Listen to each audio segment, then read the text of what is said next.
Well, Estonia has been in the forefront of supporting Ukraine since the very early days. We are the first country to reach the 1% of GDP worth of aid. So we have basically given the full spectrum: anti-tank, anti-air, anti-tank mines, rifles, everything. And it's also our duty not only to support Ukraine, but also encourage our allies to do more. If Estonia as a border nation can afford it, then certainly it takes the arguments away from the countries more west from the Ukraine. This existential question I have to ask. Estonia, Latvia, Lithuania, as a group, I think all of these countries are probably thinking right now, or worried or concerned, very concerned, that look, if Russia has its way with Ukraine, hey, the Baltics could be next. Is that fair? Well, that's totally fair. I mean, and it's not a sort of an analytical question.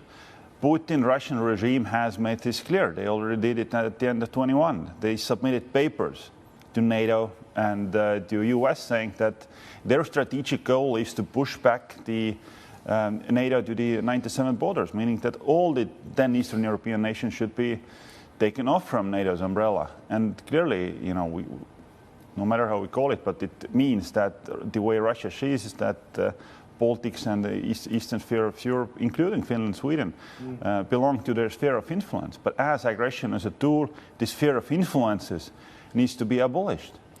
Every single nation has a choice to choose its own destiny.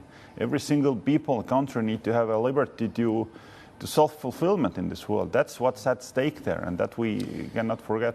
Mr. Secretary, you're here in Asia, and you said something very significant earlier. The duty of the global community is to help Ukraine. What then do you make of China's peace proposal? Is that a way forward? Is there a diplomatic off-ramp to this crisis? Or is any ceasefire, if it comes to that, going to be exploited by Moscow to rearm?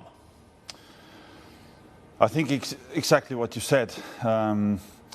Whenever we measure the content, success, the feasibility of any peace deal, then it needs to be measured against the same principles. Are we outrooting the aggression as a tool?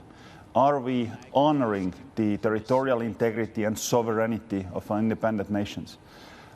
Are we outrooting the sphere of influences and honoring the self-fulfillment of the nations? And I think these were the key ingredients and elements that were missing from the China's proposal. And that is something that is, I would say extremely unfair to Ukrainian people who have been fighting for their freedom.